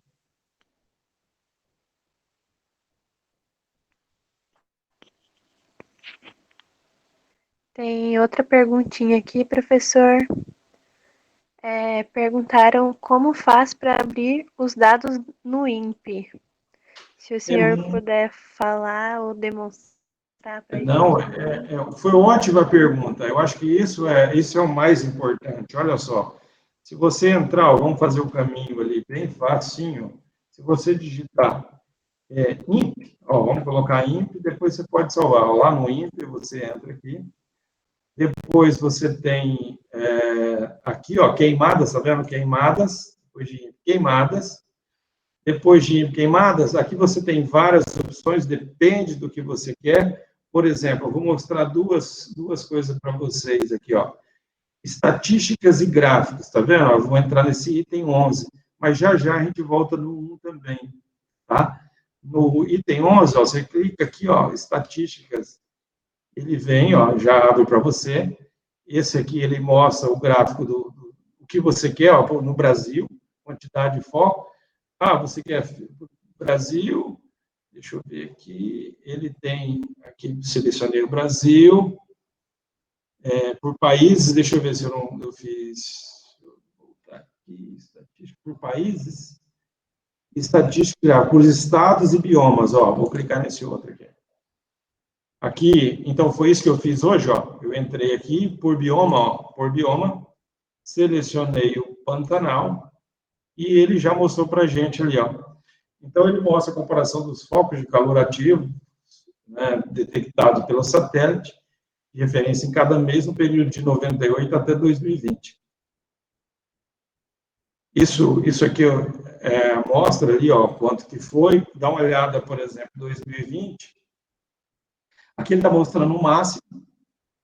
Esse máximo que ele mostra aqui, o cálculo do máximo, também não considera os valores do ano corrente, então, esses máximos aqui, ele não está levando em conta 2020, mas vamos comparar, então, esses máximos mostrados de 2020, em comparação com o máximo dos anos anteriores, comparado com 2020, então dá para notar aqui, que em 2020, esse aqui perdeu, teve um ano pior, foi lá 2009, né? Aqui perdeu de novo. Aqui já março ganhou, ou seja, março desse ano teve mais focos de calor do que a máxima dos anos anteriores. A mesma coisa ocorreu em abril, 784 focos, comparado com a máxima dos anos anteriores, que foi de 525. Certo? Depois, nós temos maio aqui, perdeu, junho quase, julho já ganhou, julho já, de novo, 2020 teve um valor maior, agosto, valor maior, setembro, valor maior, outubro, valor maior. Tá? Então, olha a preocupação com esse ano, né, com 2020 foi terrível. Esse aqui eu mostrei para vocês aqui, que eu colhi de lá, foi bom? Esse aqui também é o mapa que eu mostrei para vocês ali. E esse aqui era, pessoal, os diferentes biomas que faltou essa figura. Na hora de pegar, provavelmente eu recortei aqui, não me dei conta da necessidade de apresentar os biomas ali. É interessante para saber o quantos os outros estão queimando. Tá? Então, esse aqui é um link, pode falar. Aqui, vamos voltar lá no outro que eu falei. Então, ele tem muito dado. O INPE não esconde dado. O INPE disponibiliza os dados. Então, qualquer um pode verificar isso aí. Existem outros sites no mundo também que fazem a análise. Então, o INPE não tem dado para esconder, certo? E não é uma pessoa que vai alterar isso. O próprio sistema já faz. Voltando ali, vamos só olhar um outro ponto. A gente filtrou por estado, né? Deixa eu fechar ele aqui. Vou entrar de novo lá, só para... Ele não estava querendo voltar. A gente tinha olhado aqui o 11, né? Vamos olhar aqui o 1. Você clica ali naquele ponto. Você vem aqui, ó. Você pode ter várias opções. Eu vou colocar aqui, ó. Dá uma olhada numa questão bem interessante, pessoal. Você pode selecionar o Brasil, ó. Depois você vem aqui, você pode selecionar o estado. Vou selecionar o estado de Mato Grosso do Sul. Se você quiser selecionar apenas uma parte do Brasil, aqui, todos os satélites, coloca o satélite de referência. Se você quiser selecionar por bioma, você pode, não é o caso nosso. Vamos pegar e vamos aplicar isso aqui, só para vocês verem. O período, ó. Ele pegou aqui poucos dias. Vamos pegar lá no período lá de setembro, ó. A gente pode pegar aqui, não vou pegar vários dias para não complicar o processamento, aqui vamos pegar, sei lá, 10 dias. Esse aqui, você pode alterar, eu vou tirar aqui embaixo, áreas protegidas, não. Imagem de satélite, eu vou tirar essa imagem de satélite que está ali, que ela está com cobertura de novo muito grande, certo? Mas você pode colocar, aqui também tem a própria fumaça, que é interessante verificar. E aí você aplica ali, ele vem e considera ali, para aquele período que você pegou, como é que estavam os focos de calor ali naquela região. Isso é interessante, porque, por exemplo, imagina você está trabalhando numa usina e teve uma queimada nas proximidades. Você pode verificar se o satélite pegou. Se o satélite pegou, então você pode mostrar quando começou, porque você coloca aqui os horários, ó. Tá? Isso aqui eu acabei ajudando o pessoal de uma usina também aqui no interior, a mostrar o horário que começou, o horário que o foco apagou. Depois nós usamos o modelo ali para verificar o quanto a turma estava indo para qual direção. Isso é interessante, porque numa defesa você pode dizer, ó, aquela queimada ali eu posso mostrar que ela não impactou. Aquele modelo que eu falei para vocês, ele tem uma aplicação muito grande, porque imagina também que você esteja trabalhando numa usina e vocês desejam fazer uma queimada controlada numa dada região. E existe um vilarejo. Então, ele também consegue fazer na previsão. Então, você consegue fazer para os próximos 3 dias. Isso é interessante porque aí você faz naquele dia que não vai ter o impacto da poluição naquela área lá que você desejaria proteger. Né? Então, ele tem um impacto importante ali. Tá? Um outro dado aqui, eu vou voltar, vou fechar, vou entrar de novo nas queimadas lá. Esse aqui é um outro produto que o INPE tinha, deixa eu ver se ele está aqui, não está. Deixa eu ver se ele está. Não está aqui. Deixa eu mostrar um outro caminho para vocês. Tempo e clima. Deixa eu ver aqui, onde está? Está na queimada, só um pouquinho, pessoal. Desculpa ele essa. Ele tinha um outro acesso. Tá, tem outros aqui que eu nem quase não olho, mas deve ser interessante. Tem esses produtos. A área queimada, ó, resolução da área queimada. Deixa eu ver, não. Então, vamos entrar por outro caminho. Vamos entrar pelo CPTEC. Aí eu levo vocês onde eu queria mostrar. Então, no CPTEC, ele tinha esse link aqui de qualidade do ar. Viram ali? Eu cliquei muito rápido. No entrar do CPTEC INPE, você entra aqui em qualidade do ar. No passado, ele tinha essa opção. Que você tinha até também, ó, emissões de queimado, você podia... O que é isso aqui? É uma modelagem que você podia fazer para verificar o quanto que aquela poluição está saindo ali daquela região. Certo? Quais os poluentes que estão saindo, você conseguia modelar. Só que isso aqui, o pesquisador que trabalhava com isso aí foi trabalhar na NASA e, pelo jeito, abandonou o INPE. Tá lá, fala, devido certas previsões, faz um tempão que não está, certo? Um outro produto interessante que também serve, é importante para falar isso aí, eu já mostrei várias vezes para vocês, e ele vai na mesma ideia do fornecimento do dado de análise do impacto, que é o NuSchool ali, a modelagem. O NuSchool, ele permite também você ver o material particulado, ó, no ar ali, certo? Ele vem aqui, você vê o material particulado, vamos colocar o 2,5 mesmo. Você consegue, eu não sei quanto tempo ele vai conseguir aqui mostrar o passado, ó, por exemplo. Vamos pegar ali, vamos ver se ele consegue. Aqui, vamos ver se ele deixa a gente fazer ano, ó, parece que sim, ó. Vamos deixar lá setembro, ó. Setembro, dia 4. Aplicar, ó. Ó, olha como é que estava a poluição naquele dia. Então, é muito bom para você analisar também. E aí, você clicando, você vê as concentrações ali. Tá? Professor, Pois não? a Karen perguntou se o senhor pode mostrar se existe a possibilidade de ver os horários e dias das descargas atmosféricas no mapa. Então, o que acontece? O INPE, ele não disponibiliza mais, ele mostra só uma mancha. O que acontece? Eles estão... A falta de recurso para a ciência, ela vem diminuindo ao longo dos anos, certo? Então, todo mundo está sendo afetado. Então, o INPE também está sendo afetado. Aquilo ali que a gente viu, a falta do dado, provavelmente é falta de recurso financeiro e recursos humanos, tá? Por isso que não está funcionando. A mesma coisa acontece com as descargas atmosféricas também. Ele não mostra mais. Ó, nós vamos entrar aqui, ó. Deixa eu entrar aqui. Eu já vou entrar direto, tá? É o ELAT. Você entra aqui, ELAT INPE, e aí ele já vai nos levar lá para o site. Eu vou mostrar para vocês como que está. O ELAT lá, ele mostra os dados em tempo real, ó, certo? Ali, aonde que está ocorrendo, mas você não tem opção mais de ir atrás. Aí o que você faz? Fala, você precisa saber, eles vão te atender de forma muito boa, mas você precisa mandar um e-mail aqui para eles, ó. Você tem isso aqui, ó.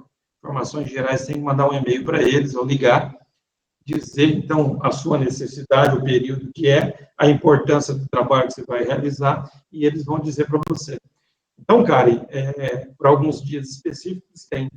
Só tem que respeitar, principalmente esse período agora, que nós estamos chegando, final da primavera e início do verão, que vai aumentar a quantidade de descargas, a procura é muito grande, o tempo todo tem gente, né?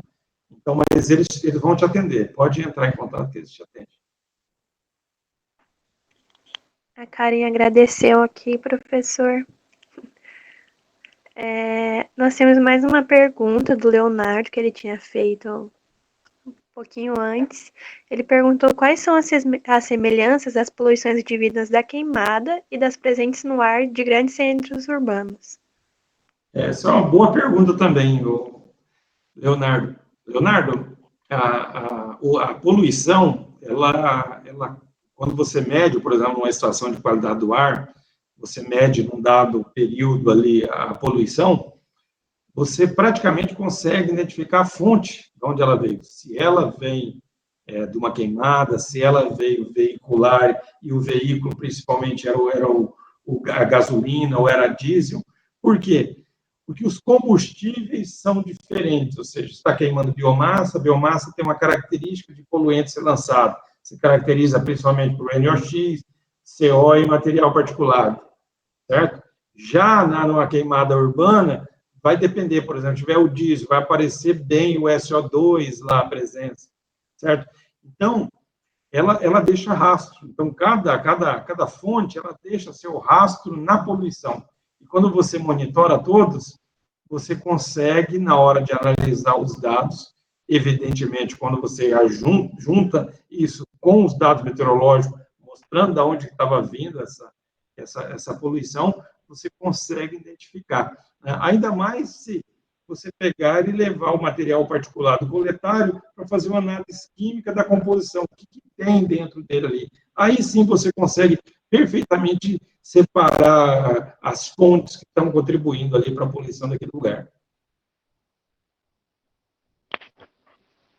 Muito legal, professor.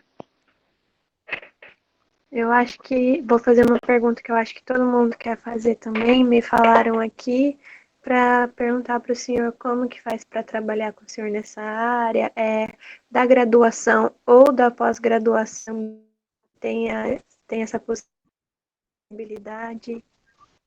Muito, muito bom. Então, o próximo ano, agora, eu vou ter provavelmente 2 ou 3 bolsas de iniciação científica, né? Então, tem um projeto aí com a prefeitura com relação à estação de qualidade do ar, então nela está previsto aí 2 bolsas, e também para o mestrado, para o próximo ano eu já tenho interessados, né? Mas para os outros anos podemos ir conversando, certo?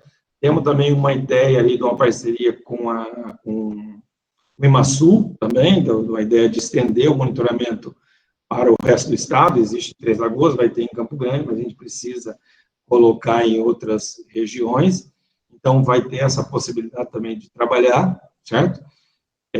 Para a iniciação científica, vai ser muito bem-vindo. Então, para a iniciação científica, vai me ajudar muito ali na coleta dos materiais, pesar os fios, tratar isso, analisar. Precisa de gente. Então, o que eu estou mais correndo atrás agora de recursos, porque eu sei que na engenharia ambiental aí tem muita gente qualificada e que tem interesse de trabalhar nessa área, que entende a importância dessa área e que contribuiria bastante, certo? Por exemplo, uma outra pesquisa que eu queria fazer, isso aí já é para o mestrado, para alguém do mestrado, é o monóxido de carbono, que eu falei para vocês lá, que eu trabalhei no meu doutorado ali. Esse monóxido de carbono, quando você forma uma nuvem próxima de uma queimada, o monóxido de carbono e esse material particulado, devido ao processo de convecção da nuvem, eles são praticamente sugados pela nuvem. Então, a nuvem ela vai ficar embebida de fumaça.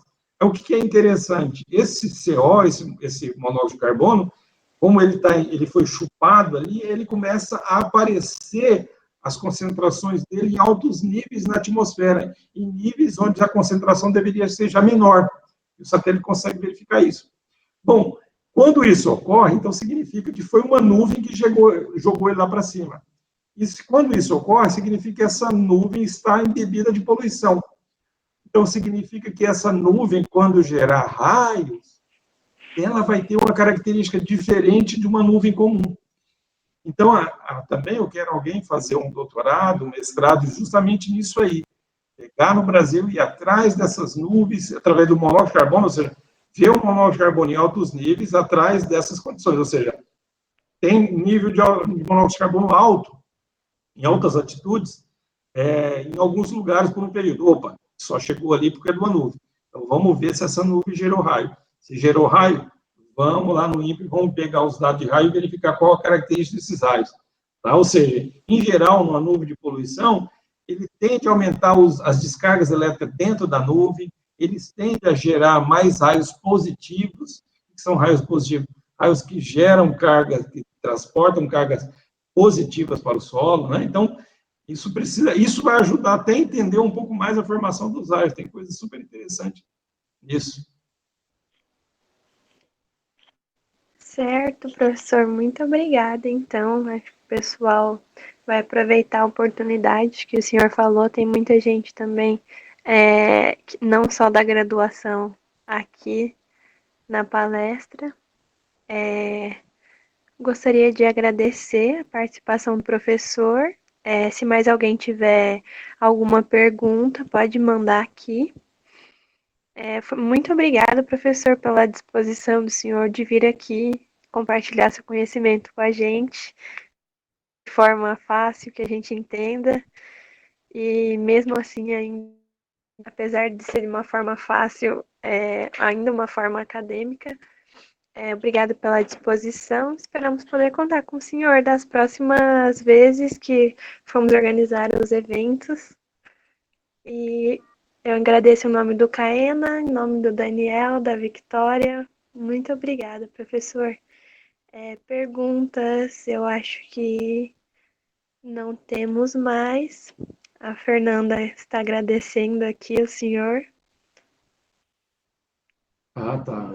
Eu que agradeço a oportunidade, eu estou sempre à disposição. Para aqueles que são tímidos, pode me perguntar depois, no particular aí. Será um prazer. As perguntas são sempre bem-vindas, porque elas fazem a gente despertar um pouco mais sobre o tema, né? Então, é sempre muito bom, tá? Quando a gente tem pergunta. Estou totalmente à disposição de vocês, certo? Quero dar os parabéns, Luana, pela a sua posição hoje aí, muito boa. Queria agradecer também ao Daniel e à Vitória aí por ter feito o convite, certo? E espero vê-los no futuro. Um abração, pessoal. Boa noite. Muito obrigada, professor. Boa noite. O pessoal está agradecendo aqui, se o senhor quiser ler, agradecendo sua presença. Eu deixei aqui na tela para vocês o QR Code para doação da SOS Pantanal. Quem puder ajudar, quem quiser ajudar a SOS Pantanal, é o trabalho que o Gustavo está fazendo lá, de dar apoio para as ONGs que estão trabalhando, para o pessoal que está trabalhando lá no resgate dos animais, na assistência da população que vive lá. E aqui tem o Instagram da SOS Pantanal, é bem simples, SOS Pantanal mesmo, sem ponto, sem nada. Quem quiser acompanhar, como ele disse no começo da palestra, eles estão divulgando os dados. Na próxima semana vai ter a live, que eles vão arrecadar junto com o Luan Santana. Tudo que for arrecadado na live vai ser doado para as ONGs, para as instituições do Pantanal que estão lidando com as consequências da queimada. Então, fiquem atentos, ajudem, divulguem, participem e quem quiser doar, fique à vontade. Gente, muito obrigada pela participação de vocês. Se alguém tiver mais alguma dúvida, pode ir deixando aqui no cantinho.